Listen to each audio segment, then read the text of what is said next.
వార్షికోత్సవం సందర్భంగా Meenakshi test tube baby centre Guntur నందు ఐవీఎఫ్ ట్రీట్మెంట్ పై 40-50% రాయితీ. నమస్తే రమగారు. నమస్తే జయ. రమగారు, మంచి స్టోరీ చెప్పండి. నేను పేరు చెప్పగానే ఇలాంటి స్టోరీయా అని అనకూడదు నువ్వు. ఓకే, అలాంటి స్టోరీ చెప్తారా? రాకాసి మెట్లు దాని పేరు అది. నేనేం చేయను చెప్పు. బాగుంది. పూర్వం ఒక పల్లెటూరులో ఒక నదీ తీరంలో ఉన్న ఒక ఊరిలో గ్రామ పెద్దకు ఒక కుమారుడు కలిగేట. వాడి పేరు లలితుడు అని పెట్టారు. లలితుడు. లలితుడా? లలితుడు. ఓకే. ఎంత తెలివైన వాడో వాడు. సాధారణమైన తెలివి. పిల్లడు ముద్దుగా ఉండేవాడు, భలే బ్రైట్గా. కొంతమంది పిల్లలు అట్లా ఉంటారు కదా, ఊళ్ళో అందరినీ మైమరిపింపజేసేవాడు వాడు. గ్రామ పెద్ద గారు అబ్బాయి చిన్నింటి వాడు కాదనుకునేవాళ్ళు.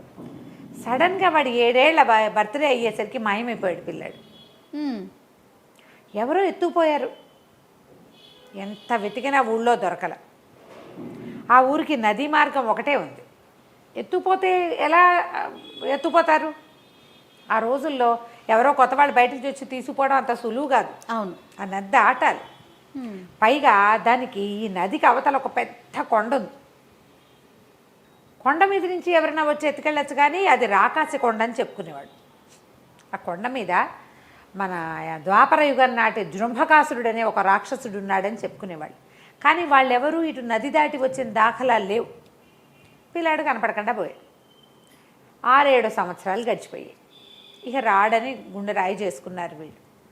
అయితే ఆ ఊళ్ళో వైభారుడని ఒక కమ్మరి ఉండేవాడు.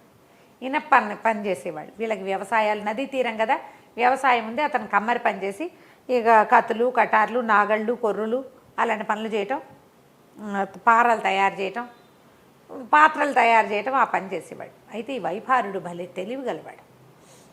అతని తెలివి ఏంటంటే, ఎవరికైనా ఏదైనా కళ వచ్చిందనుకో, ఆ కళని విశదీకరించి చెప్పటం, ఇంటర్ప్రిట్ చేయటం. నాకు ఒక కళ వచ్చింది, నేను ఆ పళ్ళ తోటలోకి వెళ్ళాను, ఆ పళ్ళ తోటలో ఒక పండు కోసుకుని తిన్నట్టు, ఓ కోతి పిల్ల ఉండి ఓ 2 పళ్ళు నాకు కోసి ఇచ్చినట్టు కళ వచ్చిందనుకో. ఈ కళకు అర్థం ఏం చెప్తాం? వైభారుడు చెప్పేవాడు. వింత కళలకి అర్థం చెప్పడంలో నెంబర్ 1 వాడు. ఆ ఊళ్ళో అతనికి తెలియకుండా ఏది జరిగేది కాదు. ఇది లలితుడు అంటే మహాముద్దుగా ఉండేది.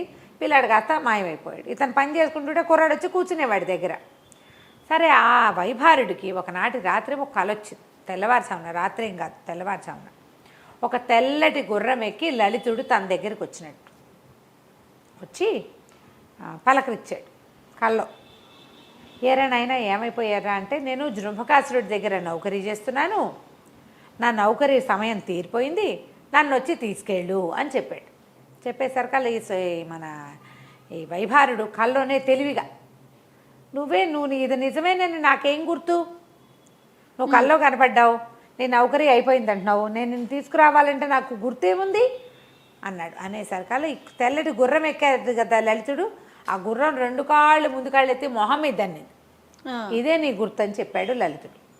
ఓకే.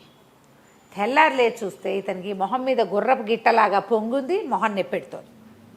గుర్రం దన్నింది నిజమే. లలితుడు తను అడిగాడు, నా నౌకరీ అయిపోయింది, నన్ను వచ్చి తీసుకెళ్ళు అని.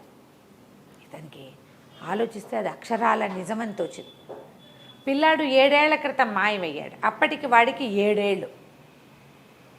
నౌకరీ కాలం అంటే అంత వయసు పిల్లల్ని ముంచుకుంటాడనమాట జృంభకాసురుడు. పోనీ వెళ్ళి తెచ్చుకోవాలి. ఏటా ఊళ్ళో ఎవరికి చెప్పల. కొండ మెట్టు వెళ్ళి ఈ నది దాటి కొండ మీదకి వెళ్ళాలి. అక్కడ పెద్ద పెద్ద మెట్లు ఉన్నాయి ఆ కొండకి.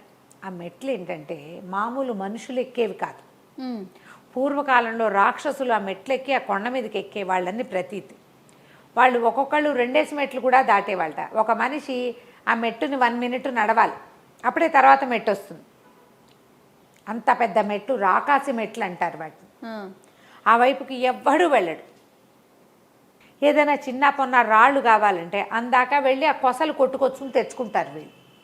కొండరాయి కావాల్సి వస్తుంది కదా, కొసలు కొట్టి తెచ్చుకున్నా అక్కడ రాకాసి మెట్లుగానే ఉన్నాయి. తను బాగా ఆలోచించి తన స్నేహితుడైన ఒక పల్లెవాడితోటి మాట్లాడాడు.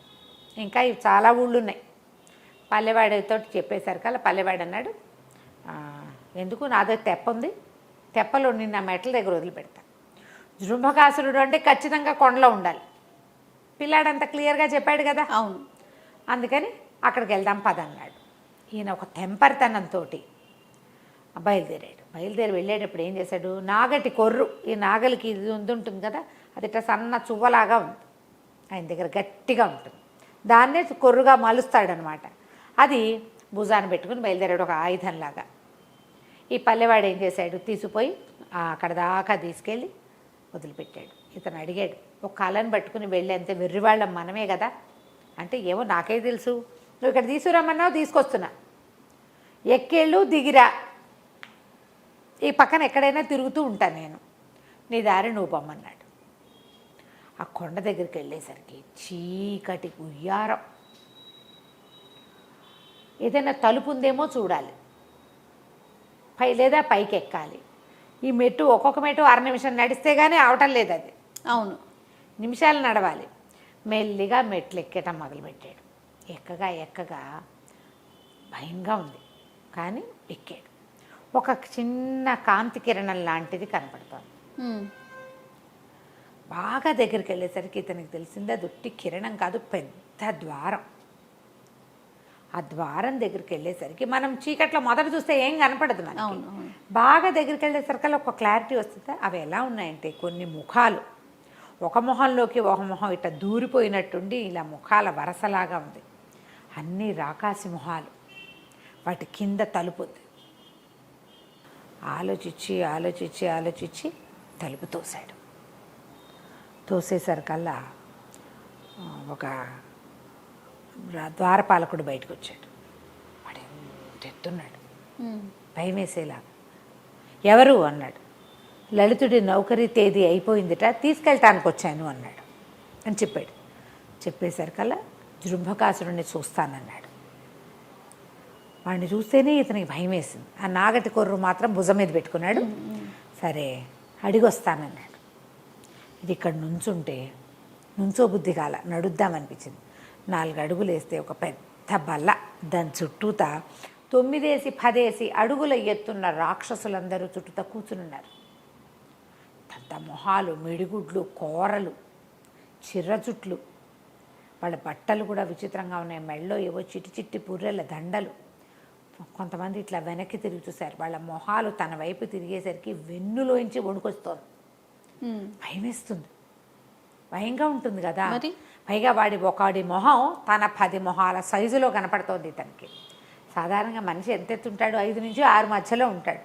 ఇతను కొంచెం బలమైన వాడు, ఒక 6 అడుగులు ఉంటాడు. తనే పిపీలికల్లాగా కనపడుతున్నాడు, అతనికి చీమలా కనపడుతున్నాడు తను వాళ్ళ ముందు. ఇంతలో పెద్ద అడుగులు వేసుకుంటూ జృంభకాసురుడు వచ్చాడు. వాడు ఏకంగా ఒక 11 అడుగులు ఉన్నాడు. ఎవరు అని అడిగాడు. ఉరిమినట్టుంది ఆ శబ్దం. నేను వైభారుణ్ణి, మా గ్రామానికి చెందిన లలితుడు అనే పిల్లవాడికి నౌకరీ తేదీ అయిపోయింది, వాడిని తీసుకెళ్ళటానికి వచ్చాను అన్నాడు. లోపలికి రా అని పిలుచుకెళ్ళాడు. లోపలికి వెళ్ళాడు ఇతను. ఇంతమంది గుంపు కూర్చున్నారుగా రాక్షసులు, ఇలా పక్క నుంచి నడుచుకుంటూ లోపలికి తీసుకెళ్లారు. పెద్ద గుహాంతర్భాగం, ఎంత పెద్దదో అది. గుహ లోపల ఉందన్నమాట. అక్కడి నుంచి అన్ని పక్కల కాగడాలు వెలుగుతున్నాయి. లోపల 100 మంది పిల్లలు ఉన్నారు. అందరూ 7 ఏళ్ల వాళ్ళు. అందరూ ఒకేలా ఉన్నారు. ఆకుపచ్చటి చొక్కాలు, లాగులు వేసుకుని ఉన్నారు. వీళ్ళల్లో లలితుడెవడో తీసుకుపో అన్నాడు. అందరినీ చూడడం మొదలుపెట్టాడు. ప్రతి మొహము ఒకేలా ఉంది, అన్ని మొహాలు ఒకేలా ఉన్నాయి. ఎట్లా గుర్తుపడతాడు? గుర్తుపట్టలేకపోయాడు. నువ్వు తీసుకెళ్తే తీసుకెళ్ళినట్టు, లేకపోతే అంతే, నువ్వు కూడా వెళ్ళవు. 100-200-300 మంది పిల్లల్లో తనకు కావలసిన పిల్లాడు, అది కూడా 7 సంవత్సరాల క్రితం తప్పిపోయిన 7 ఏళ్ల పిల్లాడిని గుర్తుపట్టగలరా ఎవరైనా? పిల్లాడేదో ముద్దు, మన పిల్లల మొహాలే మనకు సరిగ్గా గుర్తుండవు కొంతకాలం అయితే. అవును. మీ అమ్మాయికి ఇప్పుడు 15 ఏళ్ళు అనుకో, దాని 7 ఏళ్ల నాటి మొహాన్ని నువ్వు గుర్తు చేసుకోగలవా? చాలా కష్టం, ఫొటోస్ చూసుకోవాలి. గుర్తుపట్టలేకపోతున్నాడు. కానీ ఏమనిపించింది, పిల్లలంతా మిసమిసలాడుతూ బూరెలాగా బుగ్గలు తలతల్లాడుతూ ఉంటే ఏమన్నాడు, ఒక వాక్యం చెప్పాడు. చాలా ఆశ్చర్యంగా ఉందన్నాడు. ఏం ఆశ్చర్యం నీకు అన్నాడు. జృంభకాసురుడు. అంటే ఇక్కడ ఎండ లేదు, వెలుతురు లేదు, అయినా కూడా పిల్లలు భలే నవనవలాడుతూ ఆరోగ్యంగా ఉన్నారే వీళ్ళంతా అన్నాడు. అనగానే అబ్బా బాగా కనిపెట్టావు, ఏది చెయ్యి అన్నాడు జృంభకాసురుడు. అనేసరికి ఇతను చెయ్యి చాపబోయాడు. జృంభకాసురుడు ఇట్లా చెయ్యి చాపితే పెద్ద తాడి చెట్టు మొదలంత చెయ్యి, దానికి రోకళ్ళంత వేళ్ళు. అసహ్యం పుట్టింది వీడికి, వైభారుడికి. ఏం చేశాడు, తన చెయ్యి ఇవ్వకుండా భుజం మీద నాగటి కొర్రు పెట్టుకున్నాడు కాదు, అది ఇట్లా అందించాడు. అందించంగానే అతను ఇట్లా పట్టుకుని దాన్ని ఇట్లా లాగి చేతికి చుట్టేసుకున్నాడు. అంటే చెయ్యిస్తే ఏమయ్యేది, అంతే సంగతి. అక్కడున్న పిల్లలంతా పక్క పక్క పక్క పక్క పక్క నవ్వారు. 300 మంది పిల్లలు నవ్వితే ఎలా ఉంటుంది. కానీ ఇతను ఆ పిల్లలందరికేసి చూస్తున్నాడు, వెర్రెత్తినట్టు నవ్వుతున్నారు అందరు. వాళ్ళల్లో నవ్వు లేని మొహం ఒకటి కనపడింది వాడికి. పిల్లలందరూ నవ్వుతున్నారు. పరిగెత్తుకుంటూ వెళ్ళి ఆ నవ్వకుండా ఉన్న పిల్లాన్ని ఎత్తేసుకున్నాడు ఈ వైభారుడు. వీడే లలితుడు అన్నాడు. అనగానే మరుక్షణం పెద్ద మోతయింది. అంతా చీకటి, ఏమీ లేదు అక్కడ. వైభారుడు మాత్రం పిల్లాన్ని పట్టుకుని పరిగెత్తేసాడు. ఎటు పరిగెడుతున్నాడో తెలియదు. పిల్లాన్ని మాత్రం వదిలిపెట్టలా, కావలిచ్చుకున్నాడు గట్టిగా. పరిగెత్తి పరిగెత్తి పరిగెత్తి పడిపోయాడు ఒక చోట. ఆ పడిపోయిన చోటును చూసుకుంటే తెలిసింది రాకాసి మెట్ల మొదలులో ఉన్నాడు అతను. ఓకే, బయటకు వచ్చేసాడు. లోపల కొండరాళ్ళు దొర్లిపోతున్న మోతలు ఎన్నైనాయో, కానీ ఇతను గబా గబా గబా గబా దిగేశాడు మెట్లు.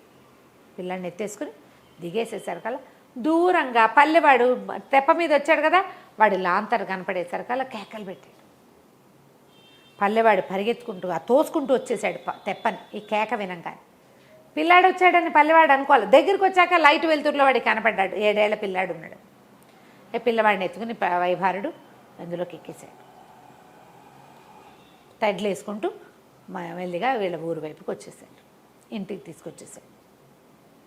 ఆ తర్వాత వాళ్ళకి నది పెరిగినట్టు రాకాసి మెట్లు కవర్ అయిపోయినట్టు కనపడేది. ఆ మెట్లు కనిపించేవి కాదు. ఓకే, ఇతను ఆ పిల్లాడిని గుర్తుపట్టడమే. అక్కడ ఉన్నది ఒక్క పిల్లాడే, అంతే.